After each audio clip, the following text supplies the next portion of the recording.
Our next guest, sitting directly in front of me, looking fantastic, is a mega musician who's written more hit songs than you've had hot showers. And let's be honest, you're a clean old bunch, aren't you?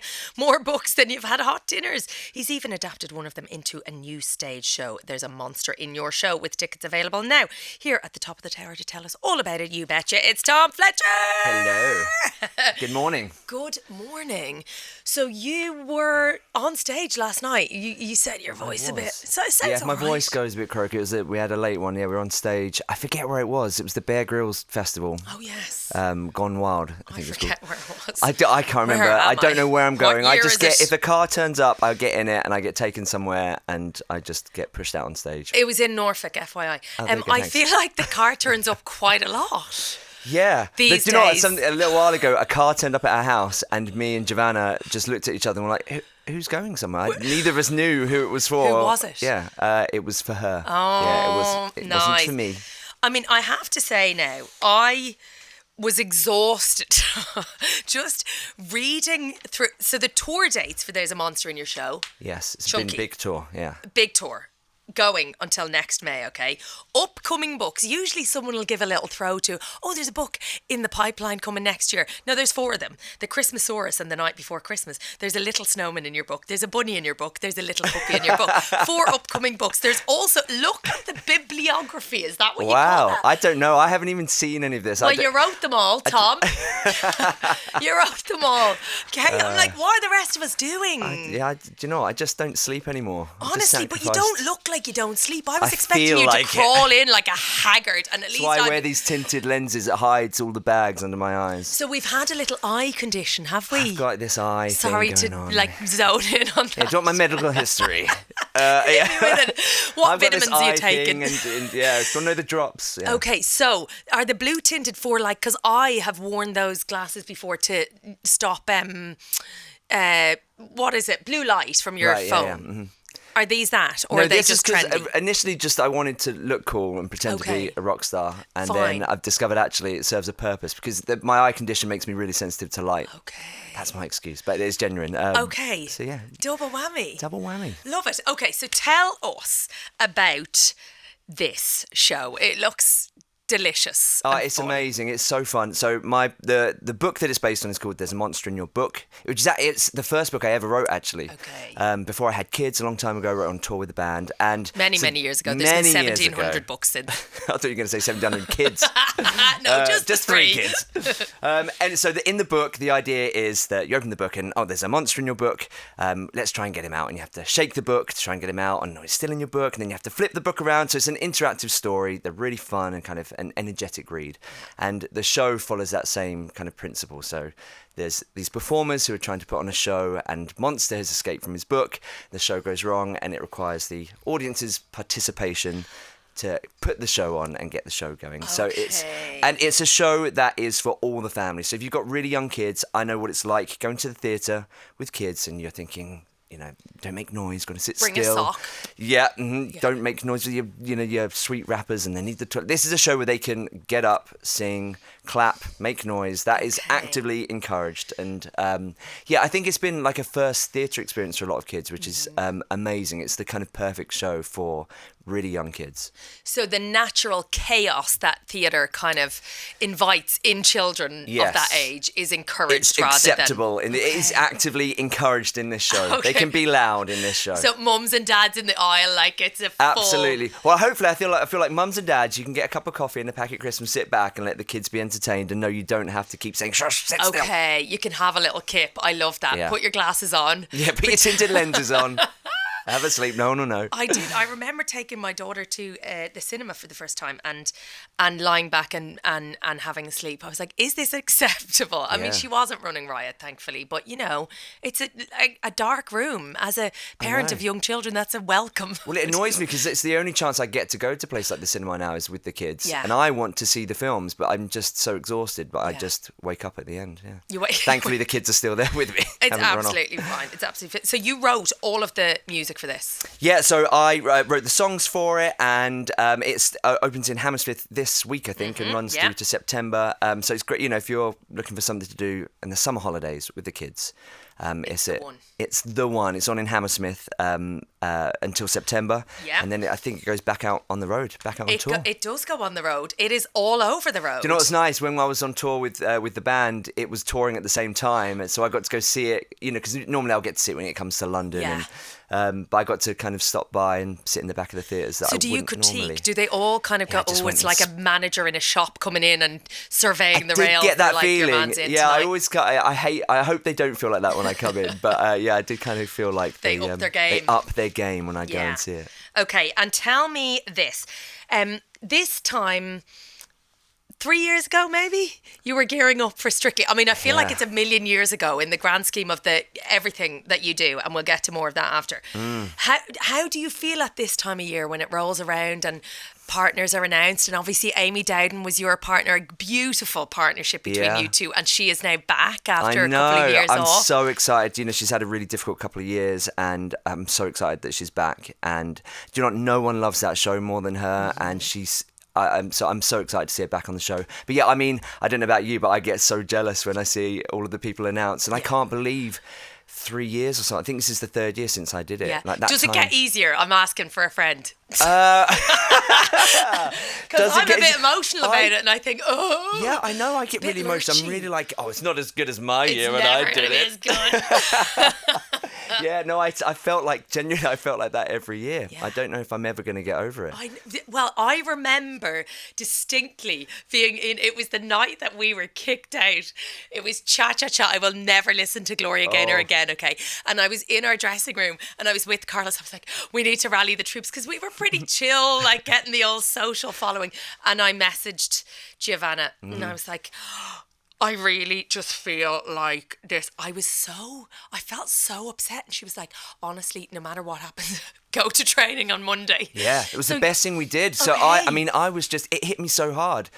When it was over, I was like, what do I do now? Because I'd kind of cleared all of my schedule. I'm never not busy. I'm always really busy. As somebody who has multiple things on, you clear the decks and make space, and then boom. I was like, I have nothing to do. It felt like this huge kind of void in my life. And, luckily, me and Amy got on so well.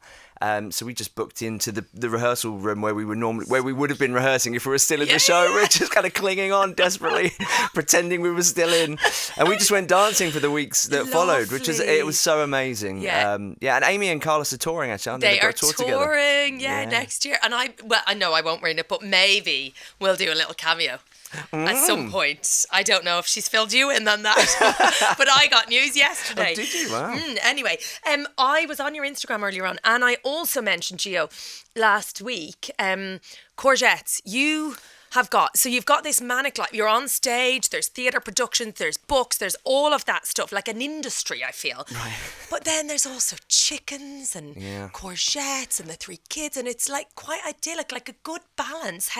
Is that very intentional striking of that balance? Well, we try. I think maybe it seems like we've got a good balance, but we are, it is completely chaotic, and we are juggling, we've got multiple plates spinning, which is, it's a real challenge. It's really hard. In whatever you do, if you've got a family and kids and careers, it's it's really hard. But we try and keep that our home life fun and exciting, and a relative sense of normality, I think, for the kids.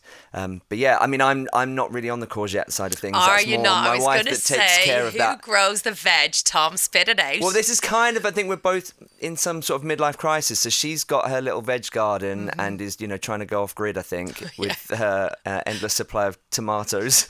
And I've got enormous. A motorbike, so that's kind of I'm two sides of the same coin, really, isn't it? But the chickens, I think, is my kind of thing. That's what I do. The chickens and collect the eggs. What looks after the veg. Prize. Yeah. So have you had any fox issues? Because I left my slippers in the garden last night and the fox took it. No way, really? Yeah. Took your slippers? Yeah, I know. I mean, they were Uggs. They're nice. Wow. But gone.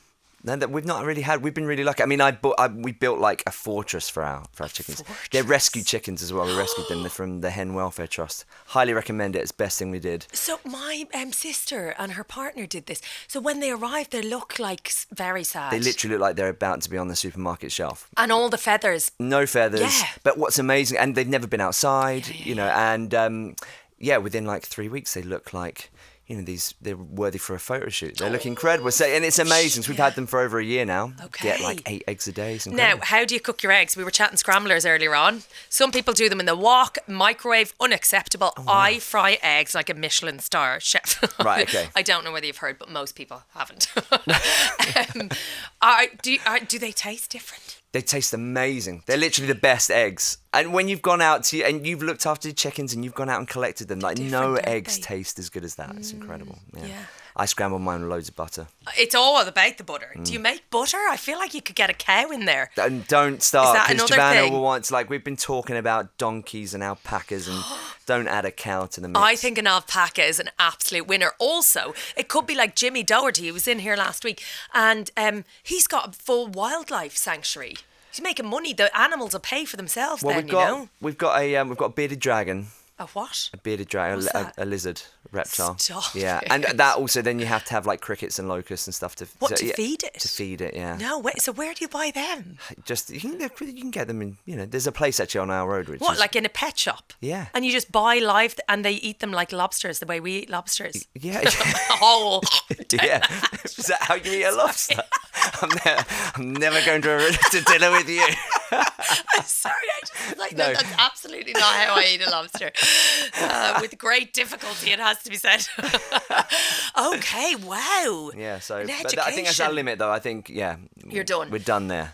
I mentioned your extensive book repertoire. Is that what we'd say? I guess so. How Although many? I don't have as many this year because we were filming The Voice when I would normally write. I'm a coach on The Voice this year with Danny, my bandmate, and so I don't have a new novel out this year. So I've got some picture books. Shame on you. Get them off. I know, We're done. It feels so strange though. I feel so lucky. I've got this amazing kind of loyal fan base of kids that read my books, which is, I feel so lucky, and kids, I know from my own kids grow up so fast and grow out of your books. So I feel like this year I'm kind of letting them all down a bit. But also they've been translated into 38 languages, sold 5 million copies in the UK alone. Yeah, it's epic. Yeah, numbers. we just celebrated 10 million worldwide, which is, I mean, it's just. Look, I'm more surprised than anyone. I literally said when they told me that, I was like, I think we need a recount. I don't trust these figures. But I love it so much. It's amazing getting to write books for kids. And, one of my other books, The Creakers, is also, we're working on that as a stage musical that opens in Plymouth in October. It comes to South Bank over Christmas. This guy. And I've written all the music for that as well. So, Paddington you've written all the music for. I'm writing the music for Paddington, the musical as well, That is big. Yeah, that is that's a real pinch me, project for me. Yeah. I can't believe they asked me to do that, and they're trusting me with Paddington Bear and who we all love. And like a heritage brand, does that come with additional pressure? Because obviously kind of, bringing to life your own creations is something, but, putting music to something that we all feel some sort of sense of ownership over. Absolutely. I mean, when you say Paddington and musical, everyone already thinks, why hasn't that been done? That would be an amazing musical. There's lots of different opinions that we have to, kind of manage and also then, just hope. It is so magical. I can't say too much about it. It's really hard because, I can talk about my projects, but this one's... But you're I'm in the a very thick of that small now, cog right? in this massive machine, Fine. but it is going to make people cry. It is so emotional and amazing, and I can't wait for everyone to see it. Magical. You mentioned very briefly, before we let you go, because you're off to Loose Women today as well, right? I am, off to Loose Women. The Voice. Yes. UK. So it's a duo. We have a double chair, the first double chair in the UK. Have they made it bigger? Is it like a couch? It is like a couch, yes. Lovely. It's a double-seater, So you're but not one just button. squashed in. 2 seats, one button. So me and Danny have to be in tune with each other. But does that work? Do you kind of consult silently or otherwise, or do you just go for it? Well, there's not a lot of time. Best? You have like I don't know what it's like. Just over a minute, I think, of everyone's audition. Yeah, you gotta go. You don't want to talk over their audition. You want to hear what they're doing, and you're trying to second guess what Danny's thinking and judge your own opinion, and then look at I'm sitting on one side. I've got my my brother Danny, who I've been playing with for 21 years, and on the other side I've got Sir Tom Jones, Leanne Rimes, and will.i.am, and trying to guess what they're thinking, and then also suddenly sitting in the chair realizing this is someone's life and their potential future career in music. Yeah. in our hands. Yeah. Is this the person you want to give that opportunity It's a big to? responsibility. Yes, a huge responsibility. And that didn't hit me until I was literally sitting in the chair with Danny thinking, wow, this could change someone's life. But it's been so much fun, and the level of talent that is on the show this year is unbelievable. Does this also mean if they choose you that they get 2 for the price of 1? Exactly. Winner. Buy one, get one free. I mean, I think I'm an the free offer. one. You're the free one, as if the tour There's a Monster in Your Show is on. Tickets available now from monsterinYourShow.com. Tom Fletcher, thank you so much. Thank you. Virgin Radio.